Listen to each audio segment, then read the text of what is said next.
Robert Reich is the Secretary of Labor and a friend of President Clinton since they sailed off to Oxford on Rhodes scholarships. Reich is seen as a liberal among Clinton advisors, but his message from the beginning has been the following. The wages of American workers are declining, and that as we pass from an industrial age into an informational age, it is essential for the government to promote retraining and development of skills for workers. Joining me now from Washington, the Secretary of Labor and former professor at the Kennedy School of Government, Robert Reich. Secretary Reich, it's good to have you on the broadcast. How are you this evening, Charlie? Did I fairly sum up what you are about and where you stand? Well, you summed it up much faster and better than I can. I'm so, I run out on the mouth. I get so excited about these issues, you can't stop me. But basically, that's it. You're talking about a completely different workplace, a completely different economy requiring new skills. A lot of Americans caught on the old side of the divide. They don't have the skills, they don't have the education, they don't have the connections they need to get to the new economy. Before I get to those issues, let me just start with what's happening in Washington. As you know, the Federal Reserve is meeting there discussing the possibility of a cut in interest rates in order to prevent the economy from sliding into a recession. Your thoughts on that meeting and what might come out of it? Well, Charlie, I have made something of a career of not speaking and commenting about what the Federal Reserve Board is going to do. But let me just say this. We do not yet have the June employment figures. But we do know, on the basis of the May figures, that the biggest job losses were in those sectors of the economy, such as construction and consumer durables, like automobiles, that are most sensitive to interest rates. Now, let me only say that. I will say no more. I will predict nothing. I will make no further comment. But it should be interesting. We will watch carefully what they do. There are some who are saying that they may not make a decision about lowering interest rates until they get a chance to see the June data on employment from your department. When will they see it? Well, the June data will be available on Friday. And that is the official day in which the numbers come out for the employment effects of a particular month before. Now, remember, for May and for April, we saw declines in employment. In fact, the May numbers were quite disappointing, about 100,000 jobs lost to the American economy. In April, we had about a 7,000 job loss. The consensus among economists, people looking at this, is that it's not really on the road to recession. It does signal, at least there's some evidence, that there is a kind of a downshifting going on. The economy may be slowing down. But on the other hand, Charlie, there are all kinds of indicators over the last few weeks. Housing starts increasing. Actually, claims for unemployment insurance down and then up and then down again. It's very difficult to tell precisely what's going on. And tell me what your best guess is about the numbers on employment for June. Well, again, I have to be very, very careful in not making any guesses about June numbers because people assume that I know something that I do not know. I have not seen the numbers, so I'm going to refrain from the temptation to make any guesses at all. But let me just simply say that on the basis of April and May, there is some evidence to conclude that the economy is downshifting, but it is still very much moving forward. And again, having not seen the June numbers, what does downshifting but moving forward mean? Well, that it means it's slowing down. Like any car would, you might downshift, but it's not going in reverse. Why then did Greenspan say he's concerned we may be sliding into a recession, and therefore everybody having to do with economic observation is saying this could be a crucial meeting because it may mean a lowering of interest rates? Well, many people are watching this meeting very carefully, obviously, and but with regard to what Chairman Greenspan has said, I don't know. He's a little bit cryptic in his statements about what he believes the economy is doing or is not about to do.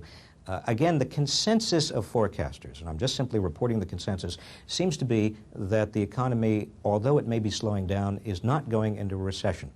But again, having not seen the June figures, I'm going to be very, very careful with you and not make any predictions at all. Yeah. Do you support the President's budget proposals for reducing the deficit to zero over a 10-year span? Oh, of course. Charlie, the important point here is the priorities. Obviously, the budget has got to be brought down, the budget deficit, but the question is, how are you going to do it? And I think in this big discussion that we are having, this national discussion over deficit reduction, what is not paid enough attention to right now is how you get to zero. What the president is proposing, for example, is to, instead of reducing education and training by $43 billion, which is what the Republicans want to do, he says, let's increase education job training by $40 billion. Yes, I do want to slow down the growth of Medicare, but nowhere near as much as the Republicans want to do. I don't want to reduce the benefits for people who are on Medicare. I also want to take about $25 billion in savings from what might be called corporate welfare. These are unnecessary kind of subsidies and tax benefits that go to corporations. And I want to do it over 10 years rather than 7 years because, says the president, I feel that that is more responsible. I can do it in a way that doesn't hurt people over 10 years. The goal is the same, but the means are very, very different. Why, I want to talk about a speech you made in Las Vegas in a moment, but why are American workers' earnings declining? And why have you made it a signal and seminal position of your stewardship of the Department of Labor, the retraining of American workers and the means for them to gain skills to compete in a very different marketplace? They're declining, and then we have information, Charlie, disturbing information from the first quarter of 1994 to the first quarter of 1995. The recent survey, most recent survey from the Bureau of Labor Statistics suggests that actually the wages have declined by about 2.3%. Now, what's particularly disturbing about that is that productivity over the same year, that is, how big the economic pie is, has actually increased. The economic pie has grown by over 2%. Now, how do you figure that out? Why are wages going down when the economic pie is actually growing? It's not surprising that corporate profits are going up, that the stock market is doing very well, because wages, the money is not going into wages. I believe that one of the major reasons why wages are declining, and it's not just the past year.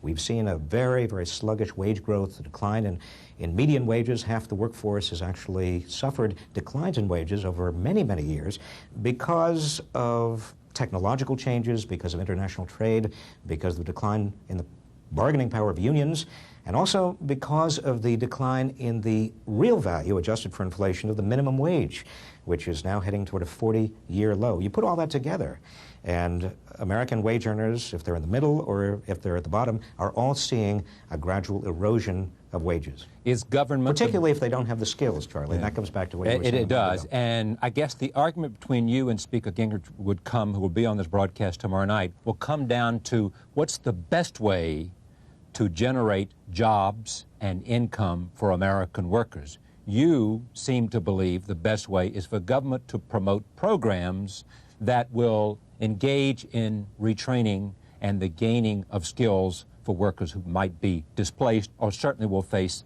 a loss in earning power. Charlie, what the president has proposed is a tax benefit for working families, up to $10,000 a year, to get education, college education for kids, job training, also to consolidate all of these job training programs that are now in the federal government, and instead of having government programs, job training programs, provide purchasing power to people in the form of skill grants on vouchers. They can go to community college, they can get the skills they need, they can have we're creating right now a computerized, digitized information system so people can find out, even in shopping centers, there'll be actual screens, they can find out what jobs are in demand, what skills are in demand that underlie those jobs. So when it comes down to a great conflict about what is the proper role of government, you want to be first in line to say government has a role in helping people gain access to a college education and to the power to get better jobs. The power to get better jobs, empowering people to get better jobs. Obviously, individuals have a lot of responsibility as well, and families. And the private sector, Charlie, has a great deal of responsibility in terms of training their workers. What I hope you ask Speaker Gingrich tomorrow, he's a great follower of the Tofflers, who talk about the third wave of after industrialization. The first wave was agricultural, and the second wave of economic change was the industrial age, and the third wave is the information age. But what I hope you ask him is, how to help Americans who are stranded on the second wave so that they don't drown on their way to the third wave. If you're taking away all the lifeboats, if you're cutting education, if you're cutting job training, if you're making it more difficult for people to get student loans and work study for their kids, if you're making it more difficult for young people to get school-to-work apprenticeships and harder for everybody to get training when a corporation downsizes, what are you giving people in terms of the tools that they need to get to the third wave, to get to the new jobs that are out there? I mean, I agree with the speaker that there are new jobs out there that require skills. Right. But if you don't give people the wherewithal to help themselves, people begin to drown. And not to take the metaphor too far, but let me just say that over the last 15 years, what we have seen in this country is the rising tide not lifting all boats. It's been lifting the yachts and the luxury cruisers. They've been doing very well. But the rowboats in the middle have been taking on water, and the poor rafts and dinghies at the other end have been actually sinking. Not everybody has been improved in terms of their economic benefits going around. It seems that the rallying cry of Democrats, certainly coming out of the Congress, is that why cut the taxes of the rich, and why cut programs for the middle class and the poor in order to provide a tax cut for the rich? Isn't that engaging in a kind of class warfare and a political rhetoric that we ought to go beyond? I don't believe it is. I think the problem is not that the rich are getting richer. I think that we ought to celebrate the fact that some Americans are getting very rich. The real problem is that unlike the 3 decades after the Second World War, when the rising tide really did lift all boats, when everybody did double their incomes more or less, even the bottom fifth and the top fifth and the middle fifth, and everybody went up. Unlike that, we are living in an era, and we have for the last 15 years, in which the top are doing very well, but not everybody else is doing well. And the problem is not that the rich are getting rich. The problem is that most Americans are going nowhere, and many Americans are suffering something that in this country we have not seen since the 1930s, and that is downward mobility. Well, you make an interesting point in which you point out that in America there are the underclass and the overclass and the very anxious middle class. It's becoming an anxious class in the middle. But isn't that the group that supported Republicans overwhelmingly in the election of 1994, leading Speaker Gingrich to characterize what he was doing as revolutionary? I think there are many people, when they face downward mobility, who are willing to go for anybody that says, I will change your lives, I will cut your taxes. Never, never, never underestimate the political potency of a declining paycheck, Charlie. But that's exactly what President Clinton did in 1992. He talked about a tax cut, and he talked about, I will change things and I'll make your life better.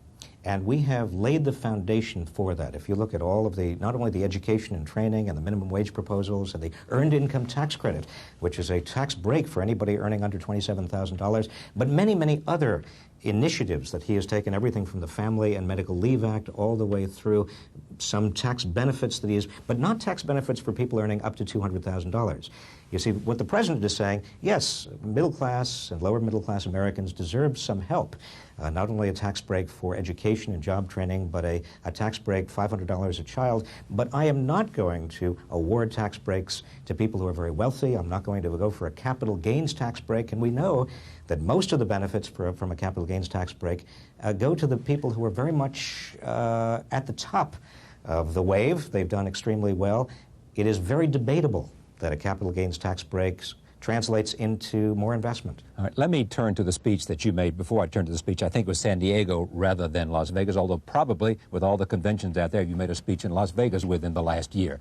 But the speech in San Diego, as I remember, you talked about the political issue of 1996, unlike It's the Economy Stupid, which was the issue in 1992, will be family values. What's significant about that, and how will it be defined, and how will it cause both sides to divide? What are the different perspectives on family values that make it a political issue? Some people, when they talk about family values, and I'm talking about now some of the new Republicans and leadership, and maybe you can take this up tomorrow night with Mr. Gingrich, they talk as if they are still providing the props and the supports that families need, the child care that people need, and the job training, and the daycare, and all of the ways in which families can get ahead. But actually, they're taking away those props. They're taking away the earned income tax credit, much of the earned income tax credit. They're making it more difficult for families to get a college education. They're making it harder for families to get daycare. To me, they do not stand for family values. The real meaning of family values is giving families an opportunity to get ahead, to stay together through hard work, to maintain their living standards, if not improve living standards. One thing that worries me is that in the present era we are in, when so many people are feeling the anxiety and disillusionment that comes from declining paychecks, we find that there is fertile ground for demagogues who want to point the finger of blame not at a changing economic structure, but they want to point a finger of blame at immigrants or at welfare mothers or at the programs such as affirmative action, which have helped many, many people get ahead in this country. Or they want to blame government bureaucrats. Now, each of these issues has to be examined, Charlie, and we are examining. We are examining welfare. We have welfare reform proposals. We're examining immigration. We're looking at affirmative action, making sure that it achieves its goals. And we're reinventing government. But none of these issues is responsible for the pressures that middle-class people and working-class people are feeling right now.